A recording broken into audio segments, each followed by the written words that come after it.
Bloomberg has learned that an interim director could be named later today. This according to a DOJ official. The Trump administration has begun its search for a replacement. Joining us now is Bloomberg's chief Washington correspondent Kevin Cirilli at the White House. Kevin, I don't know if you've had a chance to peruse the names, but they all seem to be career FBI officials. Career FBI officials, and clearly a signal, Vonnie, coming from this administration that they are going to try to keep in line and try not to pick a controversial pick. But I can tell you that I just left Capitol Hill where the reaction from Republicans has been mixed at best. People like Senator Lindsey Graham defending the administration. Of course, Senator Graham, the Republican from South Carolina, someone who has had tense words in the past against President Trump, as well as his foreign policy with Russia. But then you have people like Senator John Hoeven, a Republican from North Dakota, who told me that it, quote unquote, raises questions about why President Trump decided to fire Director Comey. But either way, I can tell you that this has rattled Washington, D.C. I can tell you that just outside of the White House on our way in, we were hearing shouts from several dozen protesters who are protesting for more answers against this. Both the minority leader in the Senate, Senator Chuck Schumer, speaking on the floor of the Senate earlier today, questioning the timing of this and calling for a special prosecutor. But I also want to play for you what Vice President Mike Pence had to say just moments ago. Take a listen. He took the action necessary to remove Director Comey, and now, already this morning, the president is in the process of evaluating individuals who will be able to fill that spot, lead the FBI, and restore the confidence of the American people. That's why this was the right decision at the right time.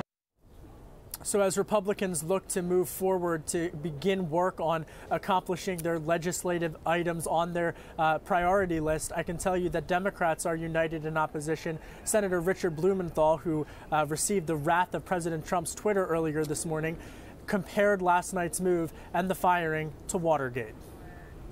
Yes, and in one sense it is not like Watergate at all, in the sense that the FBI director was not fired by the president at that time.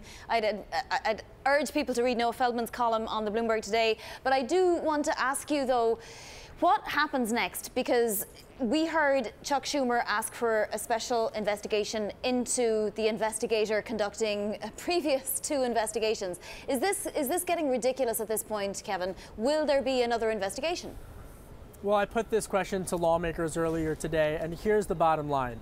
Look, Director Comey was the central person in charge of investigating Russia's meddling into the 2016 presidential election. That said, he oversaw a team. That investigation is still very much continuing. Senator Lindsey Graham, the Republican from South Carolina, pointed out the fact that these investigations are still very much ongoing to see whether or not there was any type of collusion between President, then candidate Donald Trump's confidants on the campaign with Russia. Now, that said, the U.S. Senate Intelligence Committee, as well as its counterpart in the House, are also investigating. I spoke with the Democrat on the House Intelligence Committee last night, who told me that they are now accusing this administration of being, quote unquote, obstructionist. So at best, this White House can hope that this becomes a partisan fight.